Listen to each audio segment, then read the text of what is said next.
for another royal and royal adjacent fashion edition. Earthshot had some amazing looks. Prince William really upped his game while in South Africa for it. But let's start with some more giant man pants from the Meg, some more GMPs. That's right, they haven't gone anywhere. With enough fabric involved to make 2 or more normal-sized trousers, she hiked those babies all the way up to the boobs during her visit to Girls Inc. not too long ago. If you missed that video and the weird visit that she did, I will link it for you up here. But before we get into that, I'm Beebs Kelley. I would like to invite you to subscribe if you have not yet already. Click the like button and leave a comment if you would like to. If you don't know what to comment, just say giant man pants or GMPs. So let's get into our look for this visit to Girls Inc.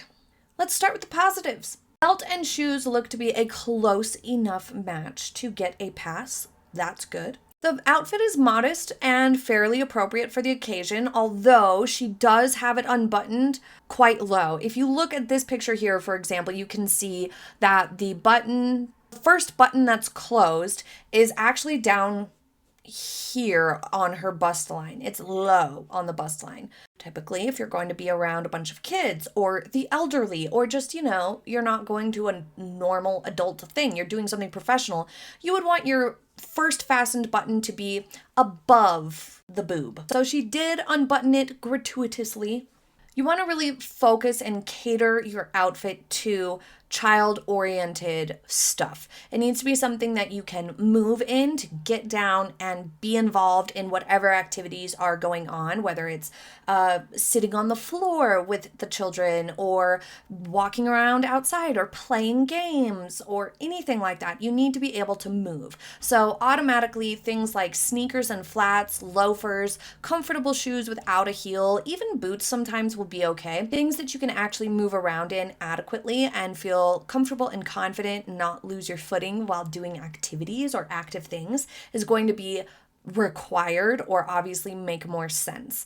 Things that are modest, so no high slits, short shorts or short skirts or hemlines. You want to have no exposed back or cutouts or really deep cleavage or necklines that are really low, because then, it's not exactly appropriate to be around kids. And you also don't want to be overdressed. That's a situation where being overdressed is going to be a lot more noticeable. It's going to stand out a lot more. The other key to dressing for these sorts of events is to keep it oriented towards some sort of conversation piece and invitation for the kids, which we're going to circle back to in a moment. But little things like cute earrings or maybe a friendship bracelet or just something kind of cute and interesting that has maybe a recognizable character, or like ladybug earrings or a butterfly necklace, little things like that will perhaps catch the eye of a child. Or brighter colors, some sort of fun, bright primary color, sometimes even something that has maybe a little bit of texture to it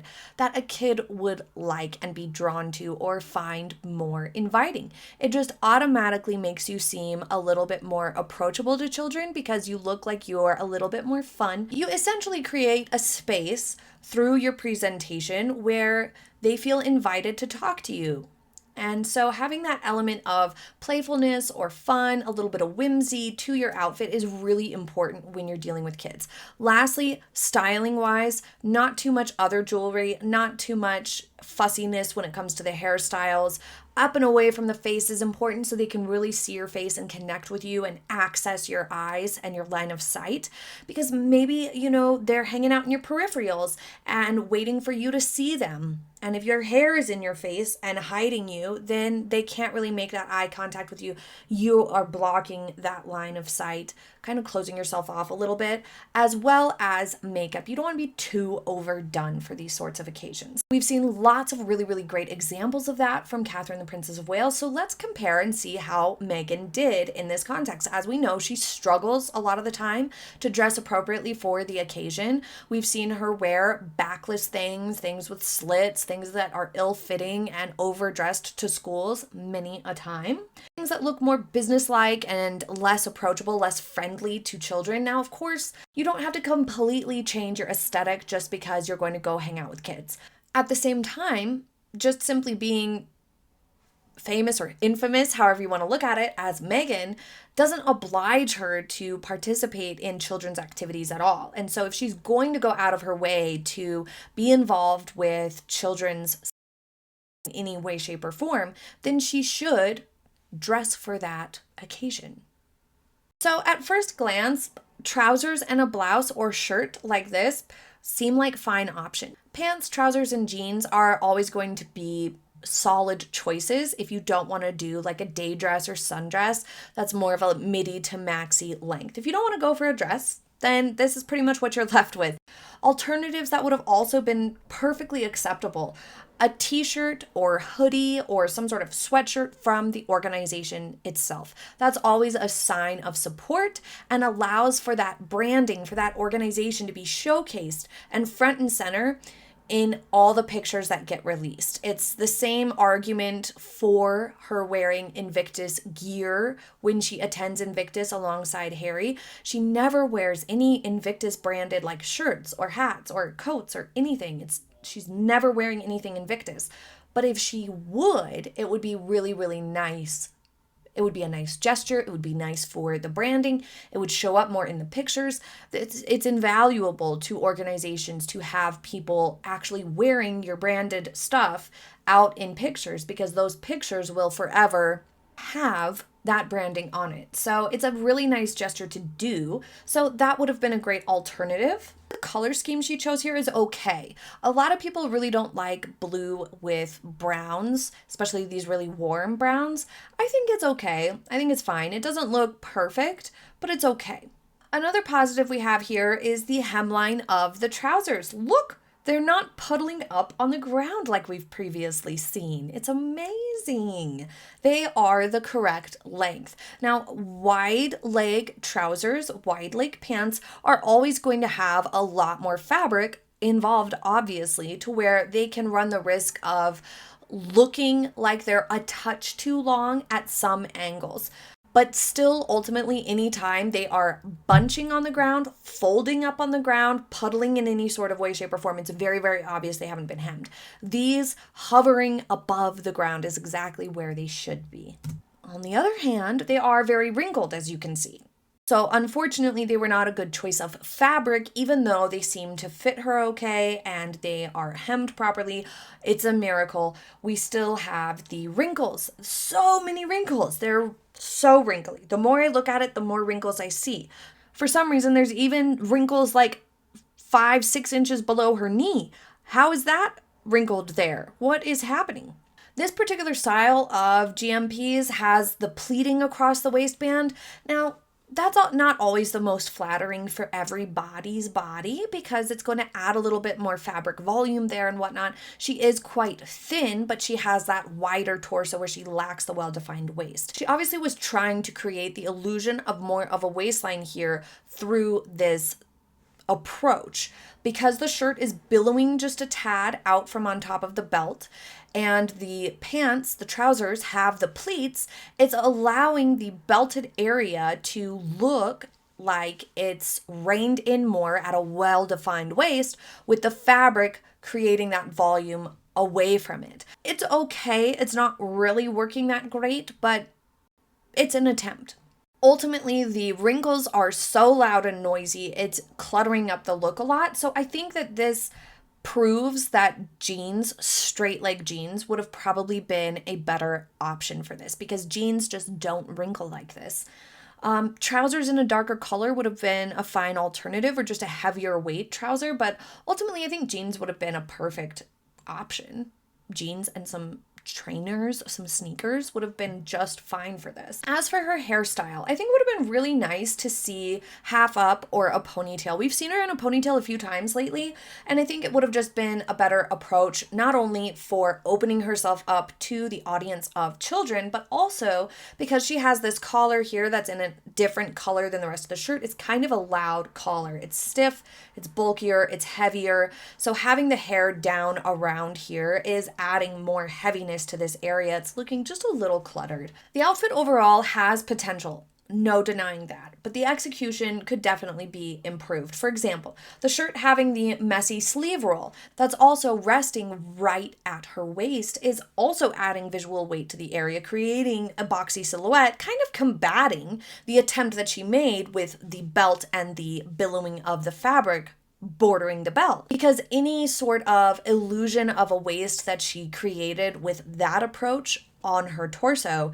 she erased it by placing big, messy, bulky sleeve rolls right in that area as well. So sort of ruining or negating the attempt here that she did with the sleeve roll. The messy sleeve roll is something that she does to try to tighten up and roll up the sleeve. But elbow length sleeves are a thing. You can find tops with elbow length sleeves. It's possible. It's not easy because they aren't as common as just long or short sleeves, but you can find elbow length sleeves or 3/4 sleeves. It would have been a much more complimentary option for her body type to find a slim fit sweater or polo style top with elbow length sleeves that was not too tight, just slim fit, normal. Would have been a much better option for her body type than this top. The shirt's also a little bit stiff. The collar is really a lot for her shorter neck. It almost looks a little bit too office or businessy for this event as well. Like, it's not comfortable. She doesn't look particularly comfortable in these clothes. So keeping the trousers, if she must, or swapping them to straight leg jeans and switching to a sweater, a jumper, or a polo style top would have helped make her seem more comfortable and more suitable to the event, because dressing in this sort of way where you look like you're going to a meeting when you're going to go hang out with kids isn't always going to look the best in pictures. And once again, she chose to publicize this, chose to release the pictures, so you'd think some thought would be put into how those pictures will come out. If I were styling the Meg for this particular event, she would have worn mid-rise straight leg jeans, some trainers like these ones, no belt, and either one of these red Girls Inc. shirts or a simple jumper or sweater like this one or this one or this one. I would have suggested she wear her hair in a ponytail and advised her to skip the jewelry, just a wedding band only, for example. Maybe some bright earrings, like I said, something like butterflies, ladybugs, I don't know, anything like that that can catch the eye of the children and give her a more friendly and approachable appearance would have really finished up the look nicely. That's what I would have suggested. Next, let's take a look at one of her only official appearances so far this fall. Catherine, the Princess of Wales, joined Prince William to visit Southport to spend time with the families of the victims as well as the first responders from that day. While her outfit was far from the focus of this outing, it was definitely a great choice for the occasion. Her brown coat is tailored absolutely perfectly. It doesn't smother her figure or feel overwhelming to her because she chooses coats that are tailored really well and that fit her well. One thing you'll notice with Catherine's coats is the shoulder seams are always in the right spot. When your shoulder seams are hanging off and too wide for you, it immediately looks bulky on you. When the arms have too much room, which hers do not, when the arms have too much room, it clutters everything. It clutters the entire area, it clouds your waistline, things like that. It makes it look like you're swimming in it. And when you're trying to hold things or handbags or, just a shot of your hands, and your hands are like being eaten by your sleeves, it just looks less polished overall. You'll also notice that, of course, the coats are always tailored really nicely to where they do nip in at the waist, still highlighting that asset you might as well, but it also just helps it to look more neat, tidy, polished, put together, really, really nice. So this not smothering her figure is a perfect example of how to wear a coat properly. The burgundy dress with the polka dots peeking out remained modest while offering a feminine touch with the bow and the pattern, a little bit of lightness to it, but it's still, her color scheme for this day was a darker color, which makes sense for the unfortunate and more somber reason behind the occasion. Her outfit also matched Prince William's sweater, which lent itself really nicely to a polished look as a pair, that continuity, and just nicer pictures come when you don't clash. We've seen a lot of times Harry and Meghan, despite all their hand-holding, their outfits oftentimes do clash. And so you can just see the comparison here. One couple does look more polished and more in sync without having to be clingy about it, while the other looks a little out of sync simply by the outfit's not meshing well together. So it is a thing to pay attention to some of the time. Most importantly, though, it was really nice to see her out. It was lovely to see her looking well and stepping back in at her own pace. So she looked really, really great, and it was nice to see her there. Thank you so much for joining me for today's fashion edition. I will see you next time. Have a happy day, everybody. Bye.